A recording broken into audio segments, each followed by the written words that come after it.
हात धुन्छौ र साबुन पानीले धुन्छु नि कति बेला धुन्छौ र छिनछिनमै धुन्छु नि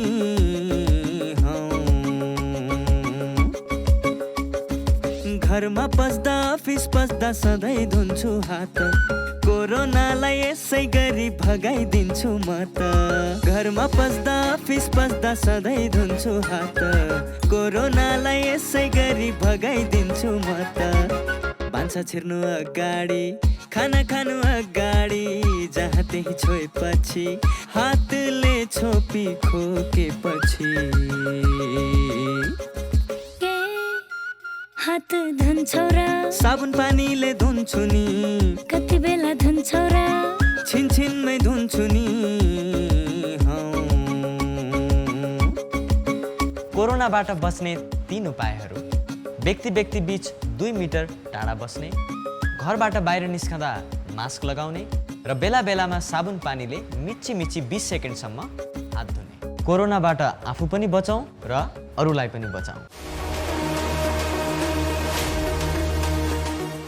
दर्शकवृन्द नमस्कार। कार्यक्रम स्वस्थ जीवनको आजको श्रृङ्खलामा यहाँलाई हार्दिक स्वागत छ।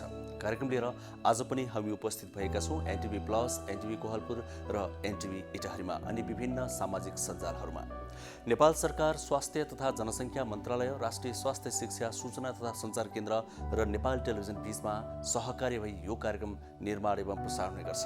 दर्शकवृन्द, स्वास्थ्य सम्बन्धी विभिन्न जानकारीमूलक सामग्री हामी यस कार्यक्रममा विशेष गरी प्रस्तुत गर्ने गर्छौँ ताकि तपाईँ हाम्रो दैनिक जीवनमा आइपरिरहेका या आइपर्न सक्ने स्वास्थ्य सम्बन्धी विभिन्न समस्याका समाधानका उपायहरू खोज्न सकियोस्। त्यसका लागि हामी केही विज्ञहरूसँग छलफल गर्ने गर्छौँ अनि केही तथ्यहरू पनि प्रस्तुत गर्छौँ। जे होस्, हामी यो 1 घण्टाको अवधिमा स्वास्थ्यको सेरोफेरोमा रहेर विभिन्न दृष्टिकोणबाट विभिन्न जानकारीमूलक सामग्री प्रस्तुत गर्ने गर्छौँ। नेपालको संविधानमा पनि स्वास्थ्यलाई मौलिक हकको रूपमा व्यवस्था गरिनुले स्वास्थ्यको कति ठुलो महत्त्व छ भन्ने कुरा स्पष्ट हुन्छ। मौलिक हकको रूपमा व्यवस्था गरिनुको अर्थ हुन्छ कि हरेक नेपाली नागरिकले निःशुल्क पाउनुपर्छ आदर्श स्वास्थ्य सेवा। के पाइरहेका छन् त? छैनन् भने हामी कहाँनिर चुकिरहेका छौँ, यता कता हामी त्यो पनि खोज्ने प्रयास गर्छौँ। जे होस्, यो कार्यक्रममा हामी समग्र स्वास्थ्य सम्बन्धी नै जानकारीमूलक सामग्री प्रस्तुत गर्ने गर्छौँ। हजुर दर्शकवृन्द, आज पनि हामीसँग त्यही क्रममा केही महत्त्वपूर्ण जानकारी समेटेका सामग्री रहेका छन्। ती के छन् त? आउनुहोस् एकैछिन जानकारी लिउँ।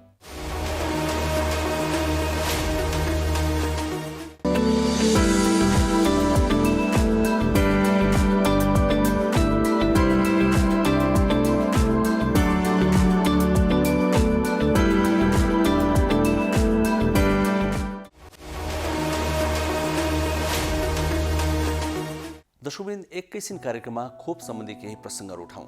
खोप मध्ये पनि कोभिड-19 को विरुद्धमा लगाइने खोपको कुरा गरौँ। सरकारले यतिखेर खोप अभियान सञ्चालनमा ल्याएको छ। आजदेखि अमेरिकाबाट प्राप्त खोप लगाउने अभियान सुरुवात गरेको छ सरकारले। अनि अर्को कुरा, भारतबाट जुन प्राप्त भएको थियो खोप कोभिसिल्ड, त्यो पहिलो डोज लगाएर दोस्रो डोज लगाउन बाँकी व्यक्तिहरू नेपालमा 14 लाख छन्। तर ती व्यक्तिहरूको लागि खोपको व्यवस्था भइसकेको भनेर सरकारले बताएको छ। केही दिनमै ती व्यक्तिहरूको लागि पनि दोस्रो डोज खोप लगाउने अभियान सुरु हुँदैछ। त्यसैले नआत्तिन सरकारले आग्रह गरेको छ। अर्को कुरा, दर्शकवृन्द, चीनबाट प्राप्त भइरहेको खोप पनि आगामी साउन 16 गतेसम्म 32 लाख डोज आइसक्ने भनेर सरकारले भनेको छ। त्यो अनुसार कामहरू पनि अगाडि बढिरहेका छन्। यसरी खोपको कुरा गर्दाखेरि चाहिँ नेपालमा खोप भित्रिने र लगाउने क्रम बढ्दै गएको छ। व्यवस्थित गर्न केही समय लाग्ला, तर पनि हामीले आशा गर्न सक्ने ठाउँ प्रशस्तै रहेको छ। यस विषयमा हामी विशेष रिपोर्ट आज प्रस्तुत गर्दैछौँ ताकि खोपको विषयमा अझै थप स्पष्ट पार्न सकियोस्। दर्शकवृन्द, हामी स्वास्थ्य संवाद पनि आज प्रस्तुत गर्छौँ किनभने हामीले कार्यक्रममा विभिन्न सेगमेन्टहरू प्रस्तुत गर्ने गरेका छौँ। स्वास्थ्य संवादमा एकजना विज्ञसँग छलफल गर्ने गरेका छौँ। त्यस क्रममा आज हामी थाइराइड, मधुमेह जस्ता रोगहरूको विषयमा कुराकानी गर्दैछौँ। अझ बढी चाहिँ थाइराइडको कुरा गर्दैछौँ। हामी पछिल्लो समयमा एकदमै व्यस्त हुन थालेका छौँ। हाम्रो जीवनशैली अलिकति फरक हुन थालेको छ। त्यसैले पनि हामीले थाइराइड रोगलाई धेरै निम्त्याइरहेका छौँ। हाम्रो खानपान पनि त्यस्तै भएको छ। शारीरिक अभ्यासहरू कम छन् भनेर विज्ञहरूले भन्दै आएका छन्। फेरि कोरोना भाइरसको यो महामारीपछि लकडाउनले गर्दा हामीले शारीरिक अभ्यासहरू कम गर्नु परेको कारण पनि यस्ता रोगहरू धेरै भित्रै भन्ने पनि भनिरहेको छ। वास्तविकता के हो? थाइराइडबाट हामी कसरी बच्ने अनि लागिसकेको छ भने त्यसको समस्या न्यूनीकरण कसरी गर्ने, असर कसरी कम गर्ने, यी विभिन्न विषयमा एकजना विज्ञसँग हामीले संवाद गरेका छौँ। त्यो संवाद आज प्रस्तुत गर्नेछौँ। त्यसपछि हामीले विभिन्न विषयमा विभिन्न विज्ञहरूसँग गरेका कुराकानीमा आधारित विभिन्न सामाजिक सन्देशहरू अर्थात् PSAहरू पनि आज प्रस्तुत गर्नेछौँ। तिनले फरक फरक विषयमा निकै महत्त्वपूर्ण जानकारी प्रदान गर्नेछन्। अनि अन्तिममा हामी एउटा सेगमेन्ट आज पनि प्रस्तुत गर्दैछौँ जुन प्राय हामीले प्रस्तुत गर्ने गरेका छौँ। त्यो सेगमेन्टमा हामी हाम्रो जीवनशैली कस्तो हुनुपर्छ, वास्तवमा निरोगी रहने हो भने, स्वस्थ रहने हो भने हामीले कस्तो जीवनयापन गर्नुपर्छ भनेर विभिन्न विज्ञहरूले सुझाव दिने गर्नुभएको छ। तीनै विज्ञ मध्येका एकजना विज्ञको सुझाव आज हामी त्यो सेगमेन्टमा प्रस्तुत गर्नेछौँ। यसरी यो 1 घण्टाको समयमा हामी सकेसम्म धेरै जानकारीमूलक सामग्री प्रदान गर्ने प्रयास गर्नेछौँ ताकि तपाईँ हाम्रो स्वास्थ्यमा आइपरिरहेका या आइपर्न सक्ने समस्याको समाधानका उपायहरू यहाँ खोज्न सकियोस्। सुरुमा भने कोरोना भाइरसको विरुद्धमा लगाइने खोप र यसको व्यवस्थापनको विषयमा हामीले तयार पारेको विशेष रिपोर्ट एकैछिन हेरौँ।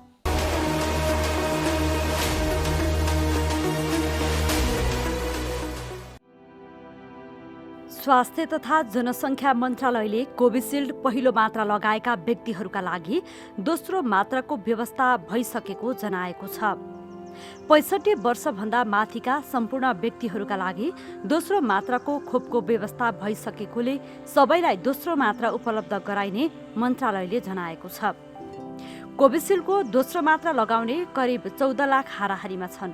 त्यसै गरी केही समयभित्र 18 वर्ष उमेर पुगेका सबै नागरिकले खोप पाउने मन्त्रालयले जनाएको छ।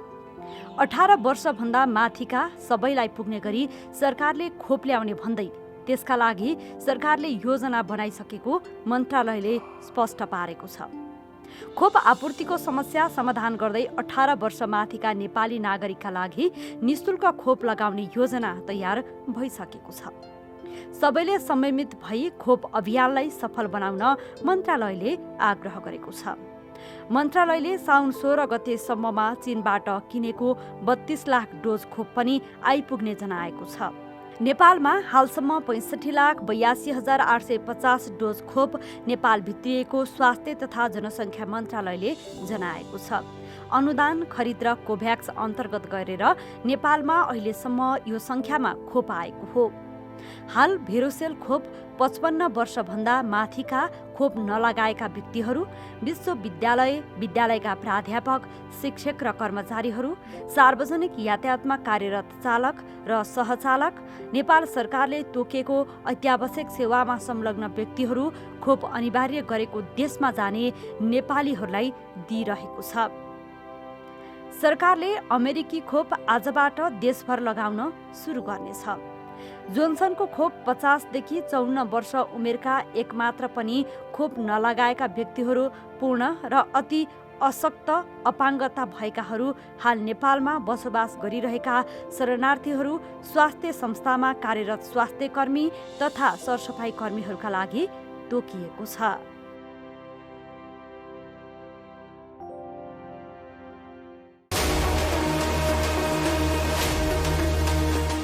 कोरोना भाइरस महामारीको अवस्थामा सुरक्षित गर्भावस्था। गर्भावस्था एक विशेष अवस्था हो, चाहे कोरोना भाइरस कोभिड-19 महामारीको बेला नै किन नहोस्।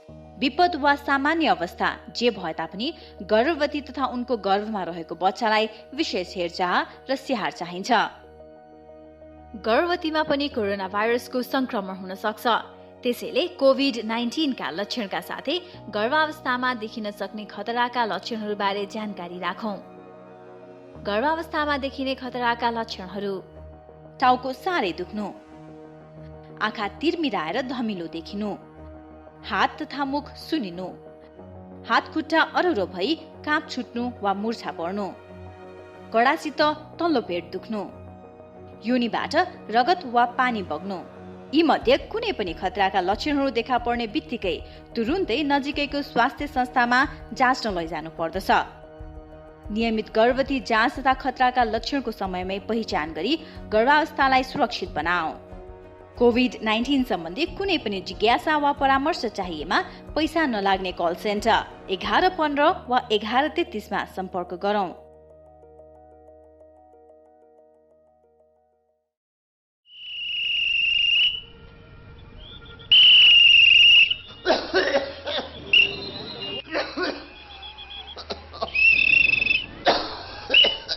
मान्छेले यसरी लगातार खोक्नु थाल्नुमा कति भयो? धेरै भयो। 2 हप्ताभन्दा बढी लगातार यसरी खोकी लाग्नु त टिबी रोगको लक्षण हो है। टिबी रोग नजिकैको स्वास्थ्य संस्थामा गई खकार चताउनुस्, पैसा लाग्दैन। नरो टिबी रोग लाग्यो भने बाँच्दैन? 6 महिनादेखि 8 महिनासम्म नियमित रूपमा नटुटाइकन ओखती खायो भनेदेखि टिबी रोग पुरा निको हुन्छ र बिरामीले ओखती खान थालेपछि यो रोगहरूलाई सर्दा पनि सर्दैन। हो अनि औषधि कतिको महँगो छ नि? फ्री स्वास्थ्य संस्थाहरूमा निःशुल्क पाइन्छ, पैसा तिर्नु पर्दैन। तपाईँ ट्राफिक हो कि डाक्टर हो? कसरी थाहा पाउनु हो? मलाई पनि टिबी रोग लागेको थियो, मैले नियमित रूपमा ओखती सेवन गरेँ, रोग पुरा निको भयो। अहिले हेर्नुहोस् त कस्तो तन्दुरुस्त छु। त्यसो भए यो भाइलाई यतैबाट सिधै लगेर स्वास्थ्य संस्थामा खखाल जोन लैजान्छु। कृपया आजदेखि नै क्षयरोग विरुद्धको अभियानमा एकजुट हौँ। नमस्ते, म डाक्टर रितेश थापा, म एउटा मनोचिकित्सक हो। अहिले यो कोरोनाको महामारीमा हामी सबैजना छौँ, यसले गर्दाखेरि हामी सबैलाई असर परिरहेको छ। तर मैले एउटा चिकित्सकको नाताले भन्नुपर्दाखेरि यो पनि अरू रोग जस्तै यो कोरोना पनि एउटा रोग हो। यसबाट हामी सबैजनाले सामान्य उपायहरू अपनाएर बच्न सक्छौँ।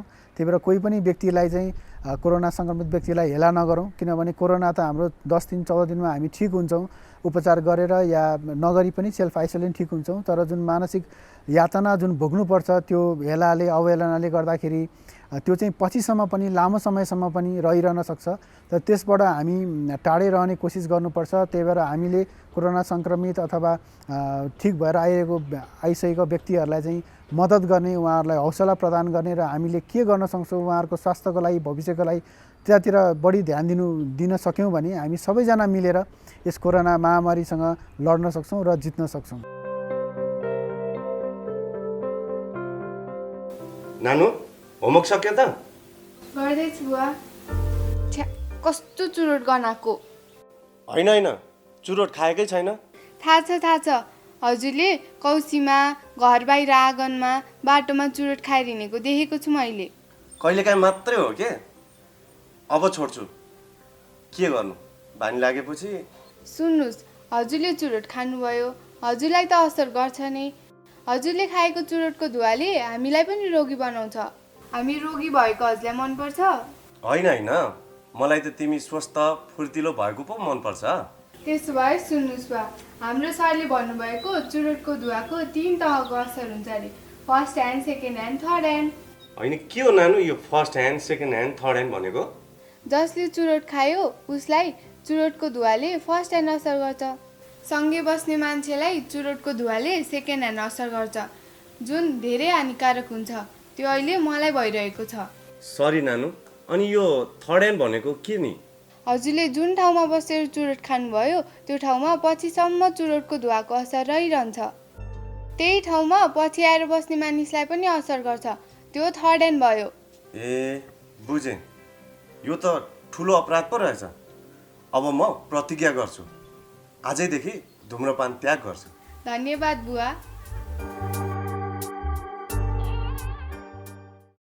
नमस्कार, म डाक्टर मनबहादुर केसी, म मुटु रोग विशेषज्ञ हुँ र यहाँलाई अहिले यो जुन विश्वमा महामारी फैलिएको छ कोभिड-19 यसको बारेमा मलाई लागेको यहाँलाई सहयोगी हुन सक्ने केही बुँदाहरू राख्न गइरहेको छु।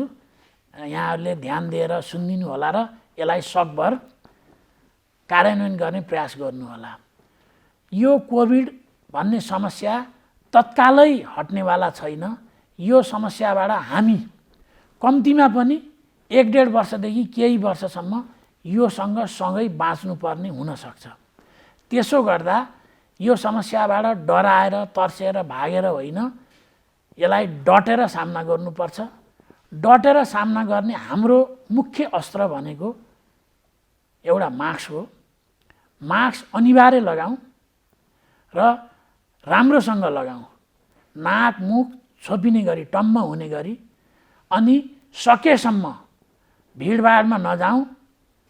भिडभाडमा जानुपर्ने अवस्था आयो भने सकेसम्म 2 मिटरको दूरी कायम गर्ने प्रयास गरौँ।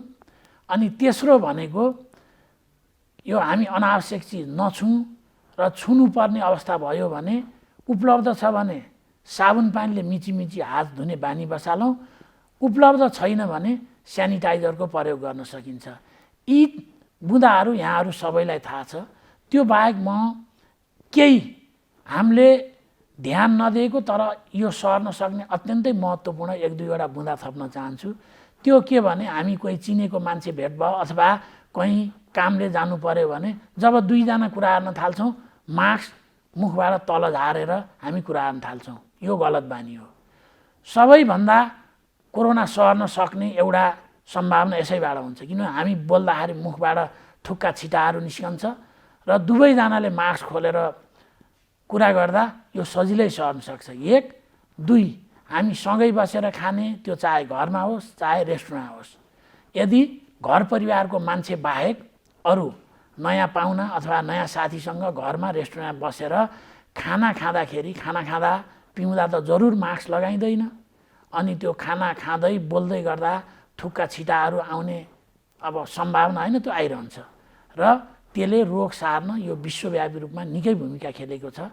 त्यसो गर्दा आवश्यक छैन भने साथीभाइ अथवा पाहुनाहरू अथवा अरू परिचितहरूसँग अनावश्यक जमघट गरेर सँगै खाने पिउने पनि नगरौँ, कम्तीमा 1-1.5 वर्षसम्म। यसले हामी आफै, आफ्नो परिवार, आफ्ना साथीभाइ, छरछिमेक, समाजलाई सुरक्षित राख्न सक्छ। ए सृजना, त किन हिजो अस्ति स्कुल नआएकी हँ? हेर, मेरो त महिनाभरि सुरु भएछ। ए त्यही भएर पो स्कुल नआएकी? मलाई त पहिला एकदमै डर लागेको थियो, पछि आमाले सम्झाउनु भएपछि बल्ल बुझेँ। अनि स्कुल त आउनु पर्थ्यो नि त। आफूलाई कस्तो लाज लागेको थियो। होइन, के को लाजको कुरा गर्छन् यिनीहरू? केही होइन। सृजना पनि आइछन् त आज। अनि हिजो अस्ति कहाँ गएकी थियौ? खास कुरा उसको महिनावारी सुरु भएर समस्या भएछ मिस। महिनावारी हुनु समस्या होइन, यो त किशोरीहरूमा हुने सामान्य प्राकृतिक कुरा मात्रै हो। सामान्यतया महिनावारी 10 देखि 15 वर्षका किशोरीहरूमा सुरु हुन्छ। यो स्वाभाविक कुरा हो। महिनावारी हुँदाखेरि डराउने, चिन्ता लिने गर्नु हुँदैन। महिनावारी हुँदाखेरि अरू बेला जस्तै स्कुल आउनुपर्छ, तर व्यक्तिगत सरसफाइ भने बढी नै गर्नुपर्छ। महिनावारी भएको समयमा दिनौ नुहाउने, सफा कपडा लगाउने, सफा ठाउँमा सफा बिछौनामा सुत्ने, सफा प्याड लगाउने गर्नुपर्छ। महिनावारी हुँदा घर परिवार सँगै राखेर किशोरीहरूलाई पोसिलो खानेकुरा खुवाउनुपर्छ।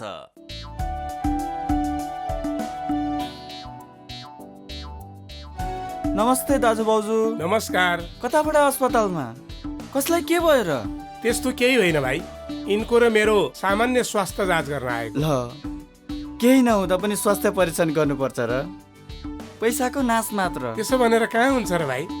समय समयमा स्वास्थ्य जाँच गरायो भने आफ्नो स्वास्थ्यको अवस्था बारे थाहा हुन्छ। यसरी नियमित रूपमा स्वास्थ्य जाँच गराउँदा कुनै रोग लागेको छ भने सुरुवाती अवस्थामा नै रोग पत्ता लाग्छ अनि समयमै उपचार गर्न सजिलो हुन्छ नि। सही भन्नुभयो दाइ। मैले पनि आफ्नो र परिवारको नियमित स्वास्थ्य जाँच गराएको भए आज मेरो श्रीमतीको यो हालत हुने थिएन र पैसा पनि जोगिन्थ्यो। म त मेरो र मेरो परिवारको स्वास्थ्य प्रति सजग छु। तपाईँ पनि अबदेखि नियमित रूपमा स्वास्थ्य परीक्षण गराउनुहोस् है। राष्ट्रिय स्वास्थ्य शिक्षा सूचना तथा सञ्चार केन्द्र। दर्शकवृन्द, कार्यक्रममा हामीले बारम्बार भन्दै आएका छौँ कि हामी पछिल्लो समयमा जीवनशैलीमा परिवर्तन ल्याइरहेका छौँ। त्यसले गर्दा हामीले धेरै रोगहरू निम्त्याइरहेका छौँ। त्यसैले हाम्रो जीवनशैली कस्तो हुनुपर्छ भनेर विभिन्न विज्ञहरूका सुझावका आधारमा हामीले सामग्री प्रस्तुत पनि गरेका छौँ। हाम्रो जीवनशैलीमा आएको परिवर्तन सँगसँगै हामीले नयाँ नयाँ रोगहरू पनि भित्राइरहेका छौँ र पुराना रोगहरूमध्ये पनि तिनले धेरैलाई सताउन थालेका छन्। युवावस्थामै पनि तिनको असर देखिन थालेको छ। जस्तै पछिल्लो समयमा युवाहरूलाई नै मधुमेहदेखि नै थाइरोइड सम्बन्धी समस्यादेखि नै लगायतका विभिन्न समस्याहरू हामीले देख्न थालेका छौँ, भोग्न पनि थालेका छौँ। वास्तवमा हामी तनावयुक्त जिन्दगी जुन बिताउँछौँ त्यसले पनि यस्तो हुन्छ भन्छन् विज्ञहरू। हाम्रो खानपान, शारीरिक अभ्यासका विभिन्न तरिकाहरू नमिलेर पनि यस्तो हुन्छ भन्छन्। त थाइरोइडको विषयलाई केन्द्रमा राखेर आज हामी एकजना विज्ञसँग संवाद गर्दैछौँ। उहाँले यी सबै कुराहरू सम्बोधन गर्नुहुनेछ। थाइरोइडको विषयमा पनि, मधुमेहको विषयमा पनि र विशेष गरी चाहिँ आज थाइरोइडलाई नै हामी जोड दिँदैछौँ, किनभने थाइरोइडको विषयमा हामीले यो कार्यक्रममा कम कुरा गरेका छौँ। त्यसैले पनि यो कुरा गर्न खोजिरहेका छौँ। थाइरोइडको विषयमा कतिपय भ्रमहरू पनि छन्, ती भ्रमहरू चिर्ने प्रयास पनि हामी गर्नेछौँ। आउनुहोस् एकजना विज्ञसँग हामीले गरेको संवाद हेरौँ हाम्रो अर्को सेगमेन्ट स्वास्थ्य संवादमा।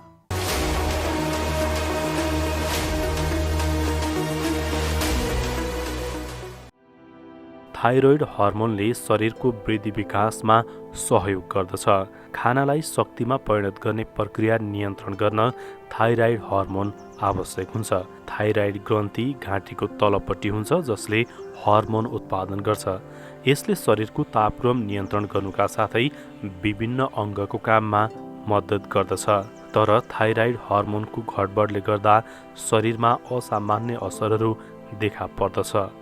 थाइराइड रोग लाग्यो भने हर्मोन बढी वा कम उत्पादन हुने समस्या हुन्छ। थाइराइड ग्रन्थीमा मासु पलाउने, थाइराइड क्यान्सर, हर्मोन बढी वा कम उत्पादन हुने समस्या थाइराइड रोगका प्रकारहरू हुन्। पछिल्लो समय थाइराइड रोगका बिरामी विश्वभर नै बढिरहेका छन्। एकातिर धेरै मोटाउने जटिल समस्या र अर्कोतर्फ जति खाए पनि नमोटाउने समस्या हुन्छ।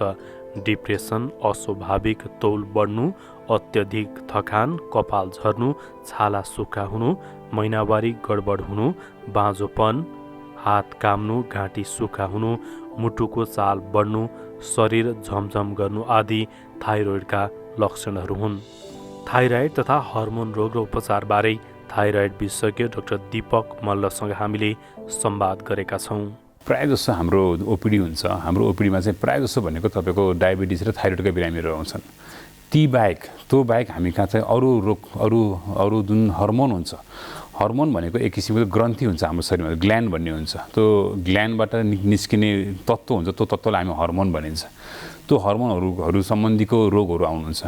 प्रायः जसो हामी कहाँ अरू पनि आउने भनेको हामी कहाँ चाहिँ प्रसुति गृहबाट, सिभिल हस्पिटलहरूबाट र अन्य ठाउँहरूबाट चाहिँ तपाईँको बाजोपन लिएर आउने हुन्छन्। हर्मोनको कारणले गर्दाखेरि आउँछ बाजोपनहरू। अलिकति यङ एजमै, त्यो एकदम यङ एजसँग जुन रिलेटेड भएको हुनाले भर्खरै बिहा भयो, 2-3 वर्ष पनि भइसक्यो, बिहा भइसक्यो, तर आफ्नो बच्चा भएन भने त्यस्तो किसिमको बिरामीहरू हामी कहाँ अहिले चाहिँ म्याक्सिममै छ, बढेको छ। अर्को भनेको हामी कहाँ चाहिँ मोटोपन केटाकेटीको बच्चाहरू यङ एजमा अथवा तपाईँको 14-15 वर्षको उमेरमा एकदम मोटो भयो, 80 किलो 90 किलोका उयोहरू आउनुहुन्छ, बच्चाहरू आउनुहुन्छ। अर्को भनेको तपाईँको अहिले पनि मैले जुन पनि भने केटी मान्छेहरूको मात्र होइन कि केटा मान्छेहरूको जुन बाजोपन हुन्छ त्यो पनि आउनुहुन्छ हामी कहाँ, त्यो आउँछ। र अर्को भनेको हाइट नबढ्नुको कारण उमेर भइसक्यो, आफू क्लासमा सबभन्दा होचो, सुरुमा अग्लो थियो, पछि एउटा लेभलमा आइसकेपछि हाइट बढ्न स्टप भयो, अरू सबैजना अग्लो भए, आफू चाहिँ होचा भयो भनेर मेल फिमेल आउनुहुन्छ, दुइटै आउनुहुन्छ। अरू भनेको हाम्रो शरीरमा तपाईँको केटी मान्छेहरूको अनुहारमा अनावश्यक किसिमले रौँहरू आउने, जुङ्गहरू आउने, दारीसारी आउने, कपालमा रौँहरू आयो, छातीमा रौँहरू आयो, खुट्टातिर रौँहरू आयो भनेर नै आउनुहुन्छ। केटा मान्छेमा ठ्याक्क उल्टो, केटा मान्छेको उमेर भइसकेको छ तर जुङ्गै आएन, दारीसारी आएन भनेर त्यो किसिमको बिरामी आउनुहुन्छ।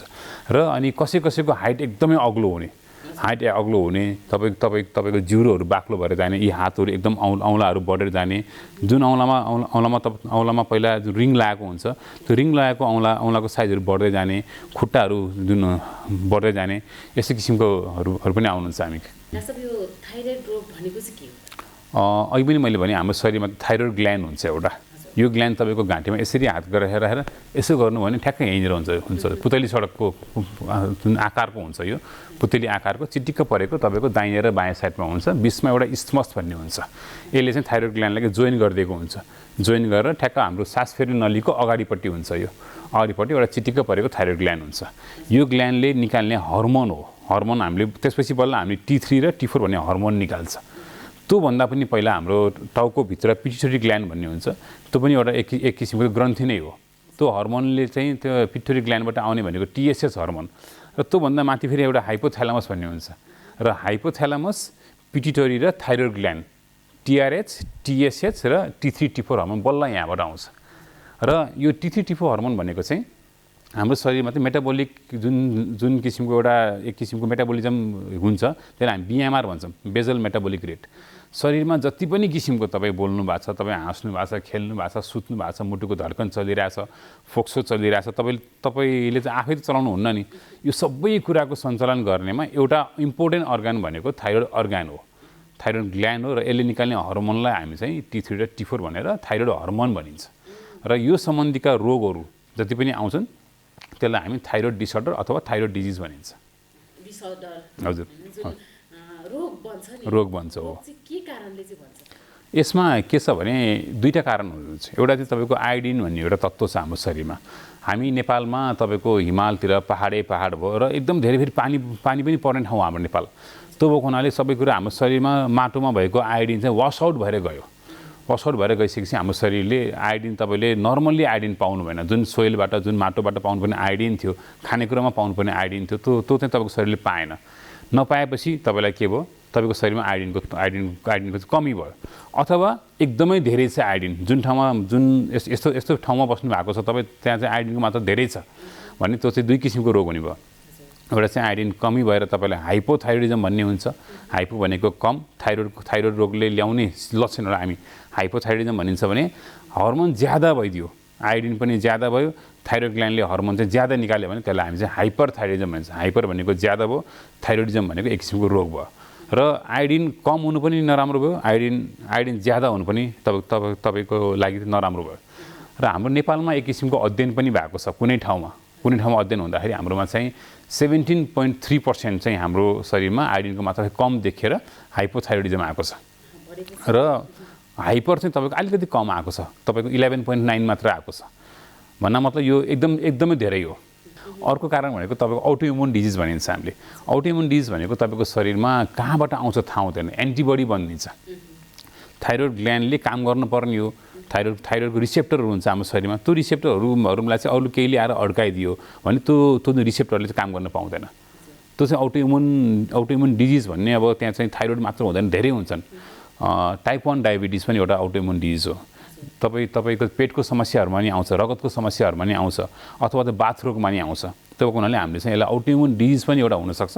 र अर्को भनेको चाहिँ जो मान्छेको थाइरोइडको अपरेसन गरिसकेको छ, विभिन्न कारणवश थाइरोइडको अपरेसन गर्यो, कोही बेला तपाईँको ट्युमर हुन्छ अथवा क्यान्सर हुनसक्छ, त्यस्तै किसिमको अपरेसन गरिसकेपछि तपाईँलाई बिरामी हुनसक्छ। बिरामी त्यो निकालिसकेपछि उसलाई पनि तपाईँको थाइरोइड हर्मोन चाहिँ बाहिरबाट चाहिँ चाहिने हुन्छ।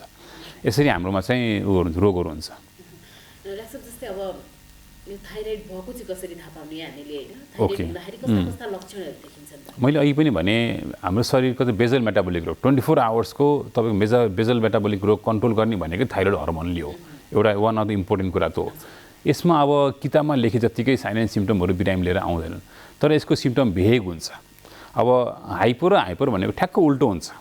हाइपोथाइरोइडिजममा चाहिँ के हुन्छ भने सबभन्दा पहिला तपाईँलाई अल्छी लाग्न थाल्छ।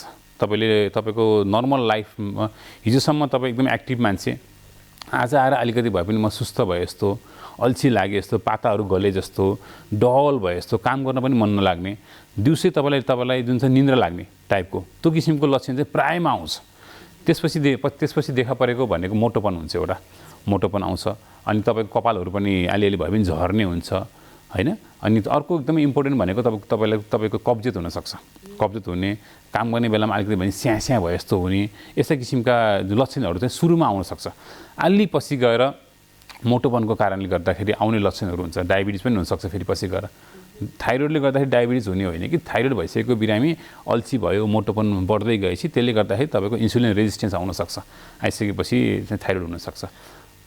थाइरोइड हुँदाखेरि मोटोपन पनि बढ्छ हजुर। कोही मानिसहरू अलिकति मोटोपन लक्षणहरू मिल्छ अनि कतै मलाई थाइरोइड भयो कि भनेर आउँछन् हो त्यो। र अर्को भनेको तपाईँको हाइपोमा त यो देख्ने भयो। अब हाइपरमा फेरि ठ्याक्क उल्टो हुन्छ, मान्छे दुब्लाउँदै जान्छ, अलिकति भने हाइपर एक्टिभ हुन्छ ऊ। अब हाइपोथाइरोइडिजममा मान्छे लोसी हुँदै गएको थियो नि, यसमा चाहिँ मान्छे अलिकति कस्तो भने चुलबुले टाइपको हुन्छ। हातखुट्टामा तपाईँको पसिनाहरू आउने हुन्छ, हातहरू काम्ने पनि हुनसक्छ। र कोही बिरामीको सबैको होइन, कोही हुन्छ। हामी अटोइम्युन डिजिज भन्छौँ। अटोइम्युन डिजिज जसको पोजिटिभ छ उनीहरूको चाहिँ यहाँनिर तपाईँको गलगाडा आउनसक्छ। गलगाडा आएर आँखाहरू पनि बाहिर आएको हुनसक्छ।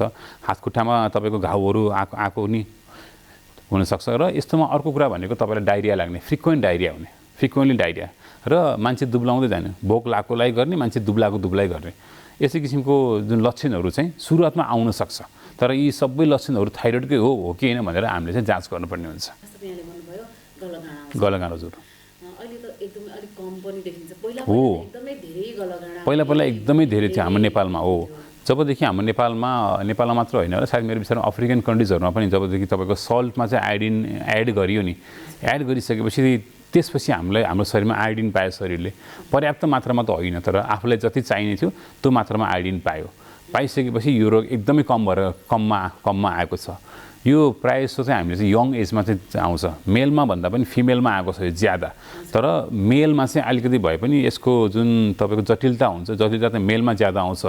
फिमेलमा चाहिँ यो अलिकति 20-22 वर्षको एजको उमेरमा एकदम धेरै आएको छ। यो गलगाँड ठिक हुन्छ। पहिला यसको उपचार थिएन। अहिले पनि हाम्रो गाउँघरतिर हजुरआमाहरूलाई छ, यो कतिपय छ।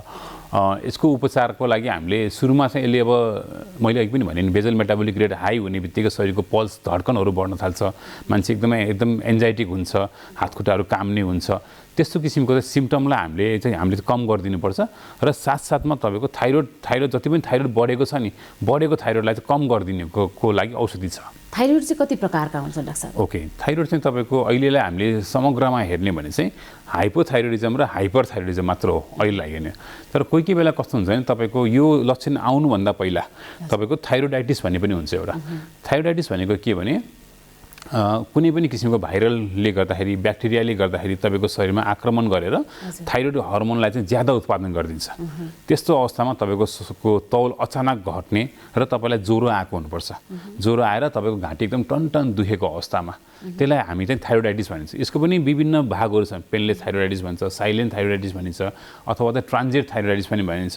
र कोही बेला चाहिँ गर्भवती भइसकेपछि, प्रेग्नेन्सी भइसकेपछि, डेलिभरी भइसकेपछि पनि थाइरोइड डिजिज आउन सक्छ। यसलाई हामी पोस्टपार्टम थाइरोइडाइटिस भनिन्छ। र यसरी अब बुझ्ने हो भने चाहिँ हाइपो र हाइपर भनेर बुझ्ने हो। तर हाइपरको पनि आफ्नो एबिसिडी हुन्छ र हाइपोको पनि कोही बेला हामीले एबिसिडी मात्रै लाउन गर्न मिल्छ। यो गर्भवती जुन समय सिद्धेपछि, बच्चा जन्मिसकेपछि ठिक हुन्छ कि यसलाई पनि पुनः पछिसम्म औषधि खानुपर्छ के हुन्छ? हजुर, अहिले अघि पनि मैले भने हामी कहाँ डायबिटिस र थाइरोइड बाहेक अर्को आउने भनेको बाजोबनले आउने हो। र अर्को कुरा के पनि हुन्छ भने तपाईँको सबै कुरा नर्मल छ। श्रीमानको शुक्रगिरी पनि नर्मल छ, श्रीमती पनि नर्मल छ, महिनावारी पनि सबै कुरा ठिक छ।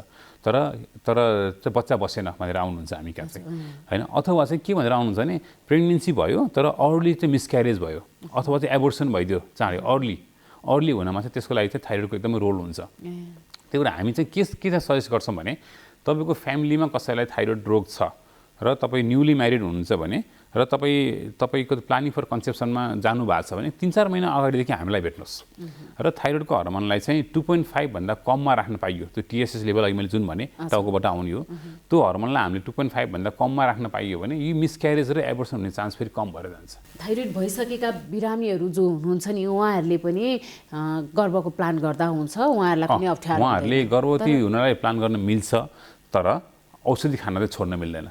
औषधि खाइरहँदा पनि मिल्ने भयो? खाइराख्दा पनि मिल्छ, तर त्यसको एउटा जुन चाहिँ टार्गेट छ कि त्यो टार्गेट चाहिँ हामीले चाहिँ 3 भन्दा कम अथवा यति हुन्छ भने 2.5 सम्म चाहिँ ल्याइदिनुपर्छ। किनभने अनुसन्धानहरूले के बताउँछ भने 2.5 मा आएको थाइरोइडको मिसक्यारेज चाहिँ कम भइरहेछ, तर जसको 5, 6, 7, 8, 9, 10 भएको छ तिनीहरूको मिसक्यारेजहरू एबोर्सन हुने चान्स हाई हुन्छ। त्यो भने यसलाई हामीले जतिसक्दो 2.5 मा ल्याउन सक्यो यति नै राम्रो हो। र हामीलाई प्रायः बिरामीहरूले अर्को प्रश्न के सोध्नुहुन्छ भने थाइरोइड भएकाहरूलाई प्रेग्नेन्सी हुन मिल्छ कि मिल्दैन, र प्रेग्नेन्सी भएको अवस्थामा औषधिलाई सेवन गर्ने कन्टिन्यू गर्ने कि नगर्ने? कन्टिन्यू गर्नुपर्छ। र प्लस प्रेग्नेन्सी भनेको दुईवटा शरीर हो, दुईवटा शरीरको अभियसली पनि मेटाबोलिक रेट त हाई हुन्छ। र एउटा कुरा के बुझ्नुपर्छ भने थाइरोइड हर्मोन चाहिँ बच्चाको ग्रोथको लागि एकदमै इम्पोर्टेन्ट छ। पाठेघरबाट निस्किसकेपछि पनि बच्चाको जुन किसिमले ब्रेन डेभलपमेन्ट हुन्छ, उसको हाइट बढ्छ, सबै कुराहरूको लागि थाइरोइड हर्मोन एकदम इम्पोर्टेन्ट छ। आमालाई चाहिँ थाइरोइडको रोग छ, प्रब्लम छ, होइन? त्यो बच्चालाई चाहिँ त्यसको समस्या हुन्छ कि हुँदैन त? थाइरोइड हुन सक्छ कि सक्दैन त? टिएसएच लेभल एकदम हाई भएर गएको छ भने कतिपयमा चाहिँ हामीले के भनिन्छ भने टिएसएचलाई पहिला कन्ट्रोलमा ल्याउनुहोस्, अनि बल्ल चाहिँ प्रेग्नेन्सीको लागि चाहिँ प्लान गर्नुहोस् भनिन्छ हामीले। र अवश्य पनि आमाको थाइरोइड कन्ट्रोल छैन भने बच्चालाई चाहिँ त्यो थाइरोइड हर्मोन पुग्दैन, आमालाई नै पुगेको हुँदैन भने बच्चालाई नपुग्ने भएको हुनाले बच्चाको ग्रोथ एन्ड डेभलपमेन्ट अथवा चाहिँ इन्टेलेक्चुअल डेभलपमेन्टमा चाहिँ एकदमै डिलेड भएर आउँछ। र यस्तो पनि भएको छ कि कोही बेला बच्चाहरू पछि गएर बच्चाको जुन चाहिँ सेक्सुअल डिसअर्डरहरू पनि आएको छ, उसको हाइट नबढ्ने, उसको त्यो पेनिसको साइजहरू कम हुने, टेस्टिसको साइजहरू कम हुने, अथवा चाहिँ फिमेलमा चाहिँ ब्रेस्ट डेभलपमेन्टहरू नहुने, अथवा चाहिँ ओभरीको साइजहरू सानो हुने, पाठेघरको साइज चाहिँ सानो हुने पनि छ। मुख्यतः थाइरोइड 2 प्रकारका हुन्छन् भनेर, होइन? यी थाइरोइडका समस्याहरू जुन छन्, रोगहरू जुन छ नि डाक्टर साहब, यसको चाहिँ कति समयसम्म औषधि सेवन गर्नुपर्ने हुन्छ? यसलाई पुनः यो चाहिँ तपाईँले बिरामीले जे सोध्छन् त्यही नै सोध्नुभयो। जुनै पनि रोगको लागि बिरामीले हामीलाई सोध्ने भनेको त्यही हो, औषधि लेखिदिएपछि यो औषधि कति महिना खाने हो त? थाइरोइडकोमा यस्तो छ, थाइरोइडकोमा तपाईँले मैले अघि पनि भने एउटा यसको रगत जाँच गर्ने हो, रगतबाट थाहा हुन्छ। र अर्को भनेको तपाईँको अल्ट्रासाउन्ड गर्नुपर्छ घाँटीको। मैले अघि पनि भने यो सास नलीको ठ्याक्क अगाडिपट्टि हुन्छ थाइरोइड ग्ल्यान्ड। यो थाइरोइड ग्ल्यान्ड बढ्न पनि सक्छ। बढेको खण्डमा यसले चाहिँ सास फेर्ने नलीलाई हल्का तपाईँको धकाल्न पनि सक्छ। त्यही भएर पनि हाम्रो बिरामीहरूमा चाहिँ सास फेर्न गाह्रो भयो, स्यास्या भयो भन्ने पनि आउँछ। र त्यसको पछाडि तपाईँको फेरि खाना खाने पाइप हुन्छ, कोही बेला धेरै नै बढेको छ भने त्यसलाई पनि पुस गरिदिन्छ। खाना निल्न पनि गाह्रो, खाना खान निल्न नि गाह्रो भएको हुन्छ। बाहिरबाट देखिन पनि सक्छ, नदेखिन पनि सक्छ। र अल्ट्रासाउन्ड पनि गर्नुपर्छ। एउटा चाहिँ रगत जाँच गर्न पर्यो, T3, T4 र TSH भन्ने एउटा रगत जाँच गर्न पर्यो। अर्को भनेको तपाईँको अल्ट्रासाउन्ड गर्न पर्यो। र औषधि लाइफ लङ खाने कि नखाने त भन्ने कुरा आउँछ। र यसमा चाहिँ के हुन्छ भने एउटा एन्टी-TPO एन्टिबडी भन्ने हुन्छ। एन्टी-TPO एन्टिबडी भनेको चाहिँ तपाईँको शरीरमा थाइरोइड रोगसँग लड्न सक्ने क्षमता कम गरिदिने बाहिरी तत्त्व। त्यो तपाईँको शरीरमा पोजिटिभ छ भने तपाईँको औषधि लाइफ लङ चल्छ, होइन नेगेटिभ आयो भने डक्टरको सल्लाह अनुसार त्यसलाई स्टप गर्न मिल्छ।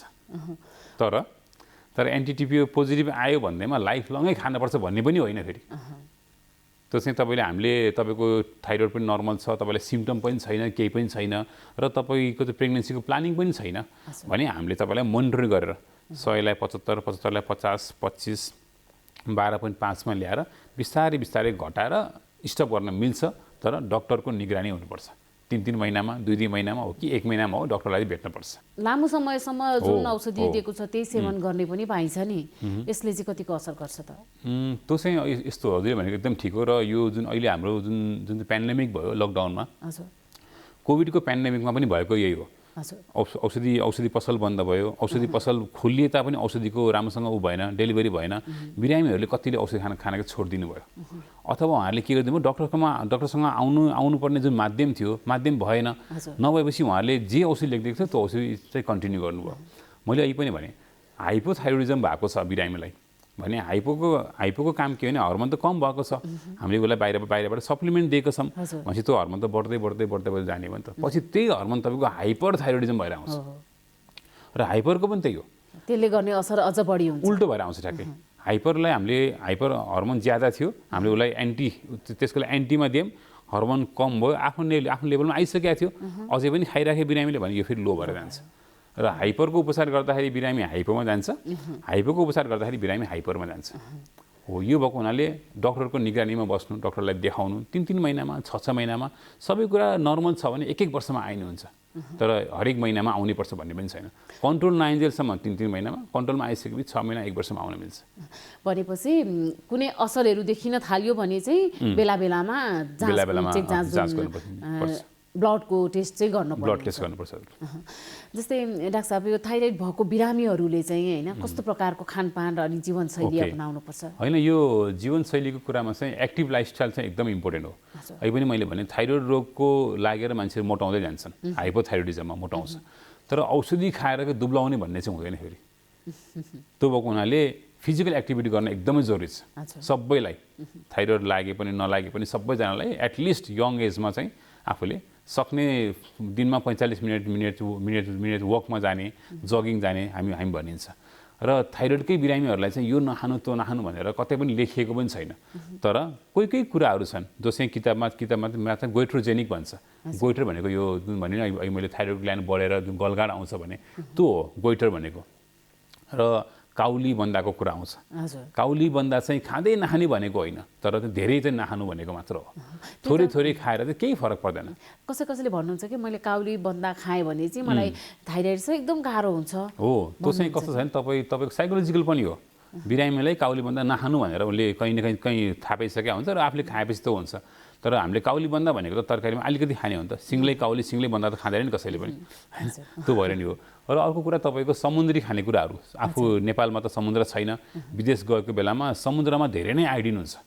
आयोडिन तत्त्वहरू त्यहाँ धेरै भएको हुनाले समुद्र मुनि पाउने काउली बन्दाहरू हुन्छ, त्यो तपाईँको सीविडहरू भन्छ होइन, सी क्याबेजहरू भन्छ।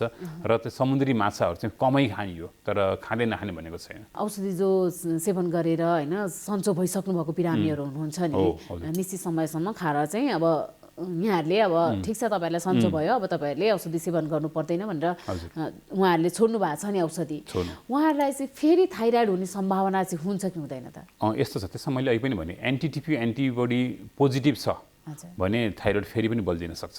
तर जसको चाहिँ नेगेटिभ छ, तपाईँको 12.5 अथवा त 12 mcg भनेको थाइरोइडको औषधिको सबभन्दा लोएस्ट डोज हो। हजुर। त्यो डोजको औषधि खाएर 3-4 महिना नर्मल भएर उहाँले छोड्नु भएको छ भने चाहिँ बल्दिन सक्ने सम्भावना चाहिँ धेरै नै कम हुन्छ। तर डक्टरलाई चाहिँ भेट्नुपर्छ। 6 महिनामा वर्षमा एकपटक भेट्ने, तर फ्रिक्वेन्टली हरेक महिना चाहिँ गर्नु पर्दैन। र यसमा चाहिँ हामीले विशेष गरी अलिकति ध्यान दिनुपर्ने भनेको प्रेग्नेन्सी हो। हजुर। प्रेग्नेन्सी एउटा भयो र अर्को भनेको तपाईँको मुटुको मुटुका रोगीहरू जो हुनुहुन्छ उहाँहरूलाई थाइरोइड देखिन्छ। र मैले अघि पनि भने हामी कहाँ प्रायःजसो बिरामीहरू चाहिँ गङ्गालालबाट आउनुहुन्छ, सहिद गङ्गालालबाट। बिरामीको के भएको हुन्छ, मुटुको धड्कन बढिरहेको हुन्छ, आत्तिरहेको हुनाले उहाँहरू चाहिँ हार्ट सेन्टरमा जानुहुन्छ। गङ्गालालै नभनौँ, हार्ट सेन्टरमा पुग्नुहुन्छ। हार्ट सेन्टरमा पुग्दाखेरि थाइरोइडको डिसअर्डर भएर फेरि हामी कहाँ आउनुहुन्छ हो। त्यस्तै किसिमका बिरामीहरूलाई, ओल्ड एजको बिरामीहरूलाई जसलाई मुटुको रोगहरू छ, त्यो उमेरको बिरामीहरूलाई चाहिँ हामीले सित्तिमिति औषधि चलाउँदा पर्छ, तर एकदमै लो डोजमा। तपाईँको 30-40 वर्षको उमेरमा र 60-70 वर्षको उमेरमा चलाउने औषधिको डोज चाहिँ एकदमै फेरि हाफै हुन्छ। किनभने अघि पनि मैले भने हाइपर चाहिँ हाइपो हुन्छ र हाइपो चाहिँ हाइपर हुन्छ। र हाइपर थाइरोइडिजममा तपाईँको वृद्ध अवस्थामा जसको मुटुको रोग छ उहाँहरूलाई चाहिँ मुटुको धड्कन एकदमै बढ्न सक्छ।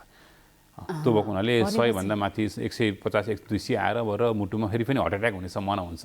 त्यो भएको हुनाले यो ग्रुपलाई चाहिँ हामीले एकदमै डराएर एकदमै तपाईँको प्रिकसन लिएर चाहिँ औषध चलाउनुपर्छ। डाक्टर जस्तै अब थाइरोइड भइसकेका बिरामीहरूले हैन एकदमै विशेष गरी ध्यान दिनुपर्ने कुराहरू चाहिँ के हुन सक्छन्? एक त थाइरोइडको औषधि डक्टरले भने बमोजिम खानु पर्यो र अघि हाम्रो अलिकति यसमा छुटेको छ र औषधि चाहिँ कतिखेर खाने भन्ने कुरा आउँछ। यो एकदमै ख्याल गर्नु, बिरामीले हरेक पटक सोध्छन् हामीलाई। र हामीले चाहिँ के भनिन्छ भने तपाईँले थाइरोइडको औषधि अरू कुनै औषधिसँग मिक्स गर्न मिल्दैन। यसलाई हामीले प्रायः इन एम्प्टी स्टमक भनेर लेखिन्छ, प्रायः जसोले खाने यही हो। किनभने बिहान उठ्ने बित्तिकै खायो भन्ने बित्तिकै त्यो कस्तो भने सम्झना पनि आउँछ। अथवा यसलाई तपाईँले बिहान उठ्ने बित्तिकै खान सक्नु भएन। फर इक्जाम्पल प्रेग्नेन्सीमा चाहिँ तपाईँको बिहान उठ्ने बित्तिकै नजिया हुन्छ, मर्निङ सिकनेस हुन्छ। त्यसले गर्दाखेरि खाएको औषधि तपाईँलाई उल्टी भएर जान सक्छ। यस्ता बिरामीहरूलाई हामीले चाहिँ लेट नाइट खाना खाएको 2 घन्टा 3 घन्टापछि मात्र खानुहोस् है भनेर पनि भन्न सकिन्छ। र अनि एउटा कुरा यो अलिकति ख्याल गर्न पर्यो। र प्रेग्नेन्सीमा पनि तपाईँको डक्टरले लेखिदिनु भएको फोलिक एसिड लेखिदिनुहुन्छ, आइरन चक्कीहरू लेख्नुहुन्छ, अथवा क्याल्सियम चक्की लेख्नुहुन्छ। त्यो चक्की र थाइरोइडको औषधसँगै खान मिल्दैन। एटलिस्ट पनि 45 मिनट आधा घन्टासम्म चाहिँ केही नै खान मिल्दैन। यो एउटा भयो। र अर्को भनेको नर्मल तपाईँको लाइफस्टाइललाई चाहिँ एकदम नर्मलमा राख्नुपर्छ। थाइरोइडलाई भनेर यो नखाने त्यो नखाने भन्ने हुँदैन, कहीँ पनि छैन। र त्यो हामीले अब बिरामीलाई काउलीभन्दा पाकेको छ भने थोरै खानुहोस् है, तर कस्तो भयो भने चाहिँ खाँदै नखाने चाहिँ हुँदैन। र 3 महिनामा 6 महिनामा डक्टरलाई चाहिँ भेट्नै पर्छ। डाक्टर जस्तै अब थाइरोइडको बिरामीहरूले चाहिँ उपचारको लागि हैन नेपालमै सबै कुरा पर्याप्त रूपमा पाउन सक्नुहुन्छ कि यसको लागि उपचार गर्नको लागि विदेश जानुपर्ने अवस्था छ कि छैन त? ओके, धेरै पहिला नेपालमा तपाईँको थाइरोइडको रगत मात्र जाँच गर्नको लागि पनि रगतबाट तानेर प्लेनमा चढाएर दिल्ली पुर्याइन्थ्यो। इन्डियाको कुनै भागमा जान्थ्यो भने यो मेरो विचारमा 15-20 वर्ष अगाडि पनि त्यति साह्रो छ्यापछ्याप्ती थिएन। किनभने रोग त थियो होला, तर तपाईँको इन्भेस्टिगेसनै थिएन।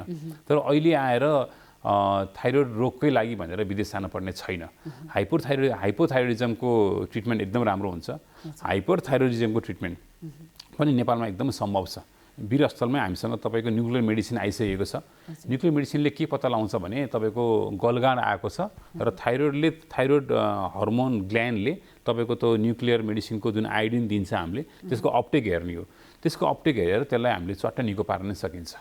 र आयोडिनले चाहिँ सुकाउने पनि हुन्छ एउटा तत्त्व जसको गलगाँड छ, तर त्यसले चाहिँ आँखा पनि कोही बेला बाहिर आएको हुन्छ। त्यो छैन भने आँखा बाहिर आइसकेको अवस्थामा चाहिँ उपचार राम्रो हुँदैन। तर आँखा बाहिर आएको छैन, भित्रै चाहिँ आँखाहरू पाक्नै सक्ने भएको छैन, अथवा कसैको आँखा रातो भएको हुन्छ, आँसु चुहेको गर्ने हुन्छ। त्यस्तो बिरामीहरूलाई चाहिँ अलिकति गाह्रो हुनसक्छ। तर जसको त्यस्तो छैन, गलगाँड मात्र दिएको छ, हाइपरथाइरोइडिजम अथवा यसलाई हामीले चाहिँ ग्रेव्स डिजिज भनिन्छ। ग्रेव्स डिजिज मात्र छैन, यसको ट्रिटमेन्ट एकदमै राम्रो छ। र कोही बेला तपाईँको चाहिँ थाइरोइडको क्यान्सर पनि देखिन्छ। थाइरोइडको क्यान्सर तपाईँको नर्मल अवस्थामा 81 आफ्नो ग्ल्यान्ड चाहिँ अल अफ अ सडन बढेर आयो, अनि बढेर आएको छ र एफएनएसी भन्ने एउटा सानो सुईले घोसेर हेर्ने क्रममा थाइरोइडको चाहिँ क्यान्सर देखियो भने पनि त्यो उपचार नेपालमै सम्भव छ। भनेपछि थाइरोइडको क्यान्सर चाहिँ ठिक हुन्छ कि हुँदैन डाक्टर साहब? हुन्छ, चट्टै निको हुन्छ है, चट्टै निको हुन्छ। कति मतलब कति समयसम्म थाहा भयो भने चाहिँ ठिक हुन्छ? त्यो चाहिँ यति नै भनेर भन्नु गरेको छैन। कसरी थाहा पाउने त? मतलब अब थाइरोइडको क्यान्सरै भयो भन्ने कुरा चाहिँ यस्तो छ, हामीले मैले अघि पनि भने थाइरोइड हरेक बिरामीलाई, थाइरोइडको बिरामीहरूलाई हामीले रगत जाँच र चाहिँ तपाईँको थाइरोइडको अल्ट्रासाउन्ड गर्नैपर्छ, भिडियो एक्सरे गर्नैपर्छ। भिडियो एक्सरे गर्ने क्रममा थाइरोइड ग्ल्यान्ड चाहिँ बढेको छ र थाइरोइड ग्ल्यान्डभित्र तपाईँको माइक्रो क्याल्सिफिकेसन भन्छ, सानो किसिमको क्याल्सियमहरू देखियो भने त्यस्तो किसिमको थाइरोइडलाई हामीले एफएनएसी गर्नैपर्छ। सुईले चाहिँ घोचेर निकालेर हेर्ने हो। त्यो निकालेर हेर्ने क्रममा तपाईँको कोही बेला चाहिँ थाइरोइडको क्यान्सर भनेर आउँछ र त्यस्तोलाई चाहिँ हामीले थाइरोइड ग्ल्यान्ड निकालेरै फाल्नुपर्छ। थाइरोइड ग्ल्यान्ड निकालेर फालेर र एक किसिमको तपाईँको एब्लेसन पनि गर्नुपर्छ। निकालेर मात्र पुग्दैन, निकाल्ने क्रममा कोही बेला सानो भागहरू चाहिँ रहेको हुन्छ र त्यस्तो बिरामीलाई हामीले फेरि तपाईँको सेकाउने भन्ने हुन्छ। त्यसलाई सेकाएर र अनि 2 वर्षमा 1 वर्षमा रेडिएसन थेरापी पनि दिन मिल्छ र यो चाहिँ राम्रो पनि छ। यो मैले सुनेको सायदै कहीँ पढेको जस्तो लाग्छ मलाई, सबैभन्दा धेरै निको हुने रोग चाहिँ क्यान्सर भनेको चाहिँ थाइरोइड क्यान्सर भनेको। थाइरोइड क्यान्सर हो, भेरी गुड हो नि। एक किसिमको छ यसमा पनि, त्यो तपाईँको फास्ट ग्रोइङ र नन फास्ट ग्रोइङ भन्ने हुन्छ, बिनाइन भन्ने हुन्छ। बिनाइन नोडुल त क्यान्सर भएन, तर मेलिग्नेन्ट के भन्छ क्यान्सर भइसकेपछि पनि कुनै एक किसिमको छ तपाईँको एनाप्लास्टिक भन्छ। एनाप्लास्टिक थाइरोइडको चाहिँ रिकरेन्स के अरे तपाईँको सर्भाइभल रेट एकदम कम छ अरूको भन्दा, तर चाँडै नै पत्ता लगायो भने यसको रोग चाहिँ एकदम राम्रो हुन्छ। डाक्टर जस्तै अब धेरै निको हुने, धेरै क्यान्सर निको हुने जुन थाइरोइडको क्यान्सर चाहिँ भनेर त भन्यो, कति पर्सेन्ट चाहिँ छ त निको हुने रेट? यो हाम्रो नेपालको डाटामा छैन हजुर, नेपालको डाटामा छैन, तर विदेशी डाटाहरूमा चाहिँ तपाईँको सर्भाइभल रेटै एकदमै हाई छ यसको। क्यान्सर भएर क्यान्सरको निको पारेर सर्भाइभल रेटै तपाईँको मेरो विचारमा 80-90% छ यसको, एकदम राम्रो छ। भनेपछि त क्यान्सर भए पनि एकदम ढुक्क हुने अवस्था? ढुक्क हुने, तर early detection is always important. त्यसको लागि चाहिँ के कुरामा ध्यान दिनुपर्छ त? त्यसको लागि चाहिँ तपाईँले आफ्नो घाँटीमा तपाईँले कुनै पनि किसिमको एबनर्मल फिलिङ गर्नुभयो, गिर्खा यस्तो भयो, ग्ल्यान्ड बढे यस्तो भयो, थुक निल्न गाह्रो भयो, सास फेर्न गाह्रो भयो भने त्यसको लागि चाहिँ डक्टरलाई भेटेर अल्ट्रासाउन्ड गराइहाल्नुपर्छ।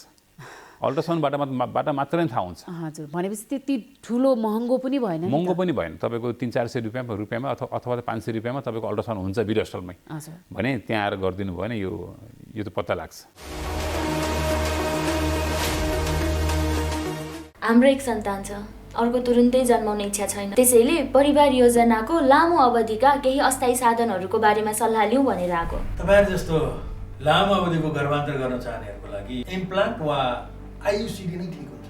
अनि यो इम्प्लान्ट आयुसिडी कहाँ कसरी प्रयोग गरिन्छ, कति समय काम गर्छ होला? इम्प्लान्ट चाहिँ महिलाहरूको पाखुराको छाला मुनि राख्ने हो र यो एक पटक राखेपछि 5 वर्षसम्म गर्भ रहँदैन। अनि आयुसिडी नि? आयुसिडी चाहिँ महिलाहरूको पाठेघरमा राखिन्छ र यो एक पटक राखेपछि 12 वर्षसम्म गर्भ रहँदैन। बीचमै सन्तानको रहर भयो भने? यदि तपाईँहरूलाई बिचैमा सन्तानको रहर भएमा यी दुवै साधनहरूलाई झिक्न पनि सकिन्छ। अनि यी दुवै अस्थायी साधनहरू कतिको सुरक्षित छन् त? सुरक्षित र प्रभावकारी छन्। तपाईँहरूले केही डर मान्नु पर्दैन। पहिला तपाईँहरूले सल्लाह गर्नुहोस्, त्यसपछि सेवाको लागि त हामी जहिले आउनुहुन्छ तयार छौँ। नमस्कार, म doctor Sangita Regmi Chalise, professor and head of department. अहिले म केस्ट मेडिकल कलेजमा कार्यरत छु, ENT डिपार्टमेन्टमा। सो नाक कान घाँटीको समस्याको कुरा गर्दाखेरि चाहिँ कानमा चाहिँ इन्फेक्सनहरूले गर्दा चाहिँ सुनाइमा धेरै कमी आएको छ। बालबालिकाहरूमा बहिरोपन धेरै भएको छ। त्यही भएर म अभिभावकहरूलाई के भनिदिन्छु भने बच्चाको कानलाई चाहिँ धेरै कान कोट्याउने नगरिदिनु, कानमा तेल नहालिदिनु। कानमा तेल हाल्दाखेरि झन् त्यसले इन्फेक्सन बढाउँछ।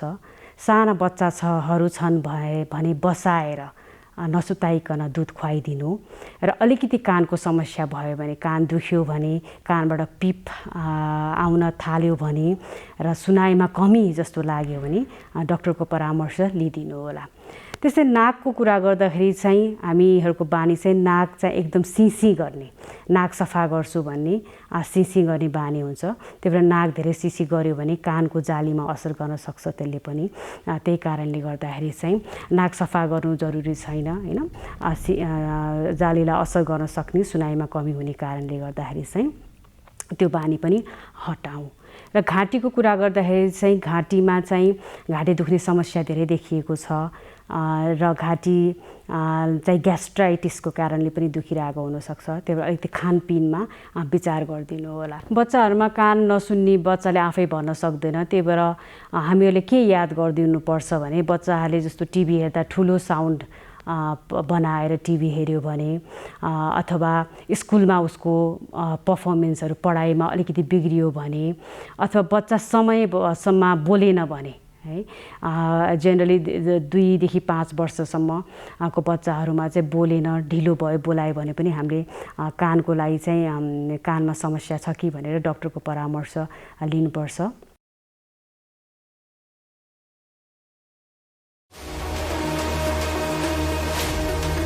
दर्शकवृन्द, कार्यक्रममा फेरि पनि हार्दिक स्वागत छ। अब धेरै समय छैन, एकैछिन मात्रै हुन्छौँ हामी कार्यक्रममा, किनभने 1 घन्टा बित्न कति बेर पनि लाग्दैन।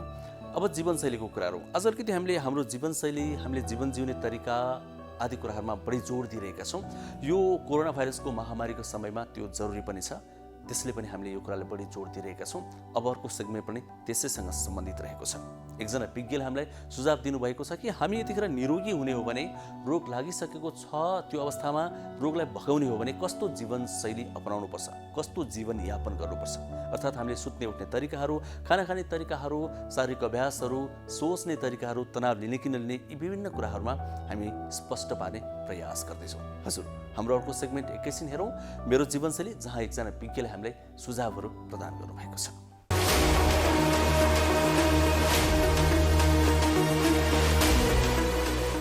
नमस्कार, म doctor Parshuram Ghimire, general physician. पहिलो कुरा त तपाईहरुले स्वस्थ रहनको लागि, स्वस्थ बस्नको लागि अनुरोध गर्दछु। त्यस्ता किसिमका कुराहरू गर्नुपर्दा के गर्नुपर्छ त भनेर सामान्य जानकारीको रूपमा तपाईहरुलाई जानकारी गराउँदैछु। अहिले जुन किसिमको महामारी अथवा यस्ता किसिमका महामारी फेरि पनि आउन सक्ने र फेरि पनि हाम्रो समाजमा अथवा सधैँ हुन सक्ने कुराहरूलाई तपाईहरुले मध्यनजर गर्दै स्वास्थ्यका जुन प्रोटोकलहरू हामीले भनिरहेका छौँ त्यस्ता किसिमका कुराहरूलाई एकदमै ध्यान दिन अनुरोध गर्दछु। त्यसमा त्यही हामीले सामान्य रूपमा मास्क लगाउने, त्यसैगरी हात बार धोइरहने, स्यानिटेसनका कुराहरू गर्ने र त्यसैगरी स्वस्थकर खानेकुराहरू र ब्यालेन्स डायटका कुराहरू हुन सक्छन्। त्यस्ता किसिमका कुराहरूलाई हजुरले सबभन्दा बढी खाने र त्यसमा चाहिँ प्रोटिन रिलेटेड भएका कुराहरू जुन चाहिँ एड गर्नुपर्ने एडिसनल प्रोटिन भएका कुराहरू खानको लागि म अनुरोध गर्दछु। र कुनै पनि रोग लागिहाल्दाखेरि एकदमै डराएर बस्नुभन्दा, त्यो रोगलाई लुकाएर राख्नुभन्दा उचित परामर्श, उचित स्वास्थ्य परामर्श लिएर स्वास्थ्य संस्थामा तुरुन्तै गएर तपाईहरुले चाहिँ नजिकको स्वास्थ्य संस्था त्यसै चिकित्सकसँग गएर जुन परामर्श लिन सक्नुहुन्छ। र त्यसको लागि अहिले जुन स्वास्थ्य समस्या जुन जटिल रूपमा बढिरहेको छ त्यसमा चाहिँ जुन कोभिड नै भयो, त्यसमा चाहिँ कोभिड भइसकेको र पोस्ट कोभिडका सिम्पटम्स रहेका बिरामीहरूलाई सामान्य रूपमा जुन एक्सर्साइजका कुराहरू गर्नुपर्ने कुराहरू हुन सक्छन्। त्यसमा चाहिँ ब्रिदिङ एक्सर्साइज भन्छौँ हामीले, जुन कुरा चाहिँ लामो लामो सास लिएर एकछिन होल्ड गरेर त्यसपछि सास छोडेर गर्न सकिन्छ। त्यस्ता किसिमका कुराहरू चाहिँ सधैँ गरिरहनु पर्दैन, दिनमा 1 चोटि 2 चोटि 3 चोटि सम्झिँदाखेरि गर्दा हुन्छ। त्यो कुराहरू भए त्यसैगरी सामान्य रूपमा जुन समस्या भइसकेपछि आफूले गर्ने डेली एक्सर्साइजका कुराहरू हुन सक्छन्। ती चाहिँ हामीले सामान्य रूपमा चलफिर गर्नेदेखि लिएर त्यसपछि थोरै हिँडुल गर्ने, त्यसैगरी उकालो जुन चाहिँ अथवा स्टेयर भन्छौँ हामीले त्यसमा थोरै हिँड्न प्रयास गर्ने, त्यस्ता किसिमका कुराहरू हुन सक्छन्। यसले चाहिँ तपाईँको आफ्नो स्वास्थ्य, त्यसपछि तपाईँको परिवारको स्वास्थ्य, त्यसै समाजको स्वास्थ्य र देशकै स्वास्थ्यलाई चाहिँ बिल्डअप गर्न सहयोग गर्छ। र अहिले अर्को कुरा के भन्न चाहन्छु भने अहिले अन्य किसिमका कुराहरू पनि जुन इन्भाइरोमेन्टल कन्डिसनका कारणले गर्दाखेरि विभिन्न रोग लाग्न सक्ने भएको कारणले आफू स्वस्थ सफा वरिपरि भएका कुनै चाहिँ फोहोर कुराहरू छन् भने त्यसबाट चाहिँ आफू बस्ने र आफ्नो परिवारलाई, आफ्नो बच्चा बच्चीहरूलाई पनि बस्नको लागि अनुरोध गर्दछु।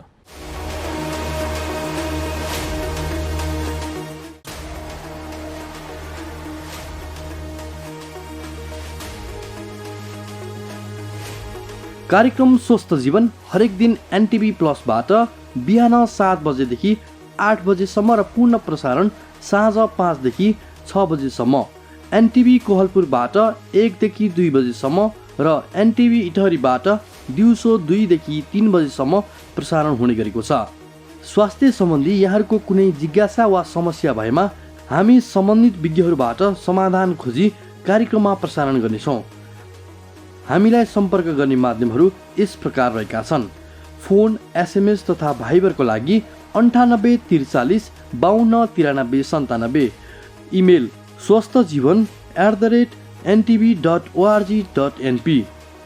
यस कार्यक्रमको बारेमा आफ्नो सल्लाह, सुझाव र प्रतिक्रिया पनि यहाँहरूले यिनै माध्यम मार्फत दिन सक्नुहुनेछ। साथै कार्यक्रममा के कस्ता सामग्री, विषय वा विज्ञहरू समेट्नु पर्ला भन्ने विषयमा पनि सुझाव दिन सक्नुहुन्छ। कार्यक्रम यहाँहरूले सामाजिक सञ्जाल मार्फत पनि हेर्न सक्नुहुनेछ।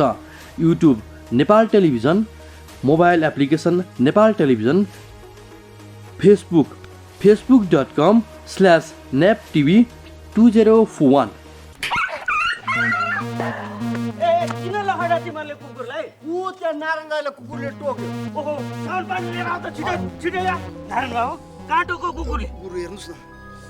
ए साउन पानी छिटै ल्याउनु दौडा। कसको कुकुर रहेछ? खोइ टोकेर भाग्यो। भुसिया हो कि? कुकुर साउन पानी। ल्याउ ल्याउ ल्याउ ल्याउ ल्याउ ल्याउ। कुनै पनि कुकुरले टोक्यो भने 5 मिनेटसम्म साबुन पानीले सफा गर्नुपर्छ। चिनेको वा पालिया कुकुर हो भने 10 दिनसम्म हेर्नुपर्छ।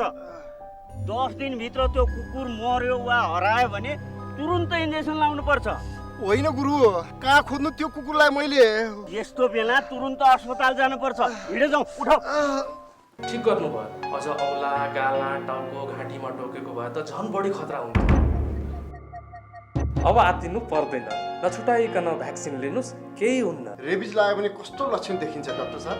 रेबिज लागेपछि पानीदेखि डराउने, थुकिरहने, कराउने हुन्छ। हेर्नुहोस्, रेबिज लागेपछि उपचार हुँदैन। त्यसैले कुकुरले टोकेपछि समयमै रेबिजको भ्याक्सिन लिएमा सजिलै बच्न सकिन्छ।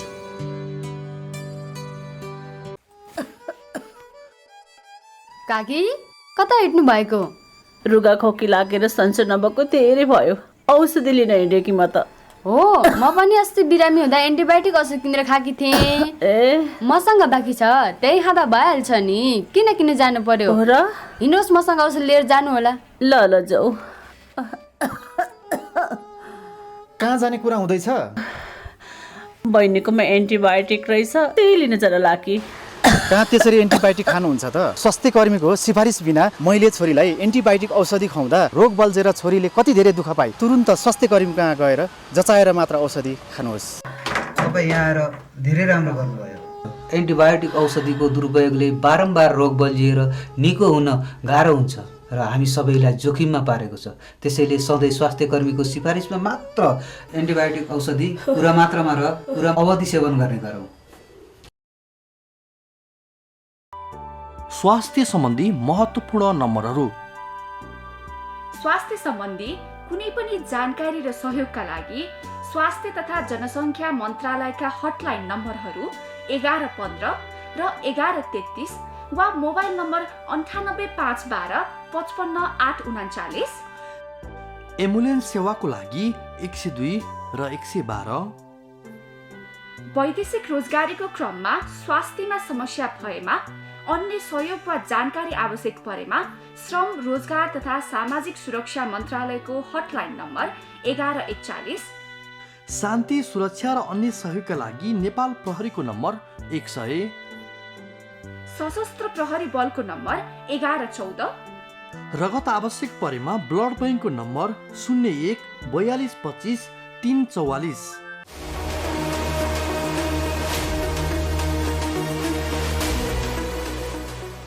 हजुर, समय सकिन आँट्यो। हामीले अब छुटिनुपर्छ, किनभने कार्यक्रम स्वस्थ जीवनका लागि हामीले 1 घण्टाको समय निर्धारण गरेका छौँ। कार्यक्रम NTV plus, NTV Kohalpur, NTV इटाहरीमा दैनिक रूपमा हेर्दै आउनुभएको छ। फरक फरक समयमा यी बाहेक विभिन्न सामाजिक सञ्जालहरूमा पनि हेर्न सक्नुहुन्छ। हामीले स्क्रिनमा ती ठेगानाहरू देखाइरहेका छौँ। ती माध्यमहरूको बारेमा त्यहाँबाट थाहा पाउन सक्नुहुन्छ। जस्तै युट्युबमा हेर्न सक्नुहुन्छ, नेपाल टेलिभिजनको मोबाइल एप्समा हेर्न सक्नुहुन्छ, वेबसाइटमा हेर्न सक्नुहुन्छ, फेसबुकमा पनि हेर्न सक्नुहुन्छ। नेपाल टेलिभिजनको आधिकारिक फेसबुक पेज, जसको नाम नै नेपाल टेलिभिजन रहेको छ, त्यो पेजमा हरेक दिन साँझ 5 देखि 6 बजेसम्म कार्यक्रम लाइभ प्रस्तुत हुने गर्छ। हेर्न र सेयर गर्न पनि सक्नुहुन्छ। सामाजिक सञ्जालको फाइदा नै आफूलाई अनुकूल परेको समयमा पनि हेर्न सकिन्छ। कार्यक्रम कस्तो लाग्छ, सल्लाह प्रतिक्रिया सुझाव दिनुहोला, ती हाम्रा मार्गदर्शक हुन्। हामीले बारम्बार भन्दै आएका छौँ, स्वास्थ्य सम्बन्धी कुनै समस्या छ या जिज्ञासा छ भने पनि पठाउनुहोस्, प्रश्न छ भने पनि पठाउनुहोस्। हामी विज्ञहरूलाई डाकेर ती समस्याको समाधान खोज्ने प्रयास गर्नेछौँ। त्यसको लागि यहाँले टेलिफोन गर्न सक्नुहुन्छ, हामी सिधै फोन उठाउँछौँ, अनि एसएमएस गर्न पनि सक्नुहुन्छ, भाइबर गर्न पनि सक्नुहुन्छ, इमेल गर्न पनि सक्नुहुन्छ, कुनै पनि माध्यम प्रयोग गर्न सक्नुहुन्छ। हामी तपाईँले गर्नुभएका प्रश्नका आधारमा यहाँ विज्ञहरू छनौट गर्नेछौँ। आफ्नो नाम नभन्दा पनि हुन्छ, त्यो गोप्यता राख्ने अधिकार यहाँलाई छ।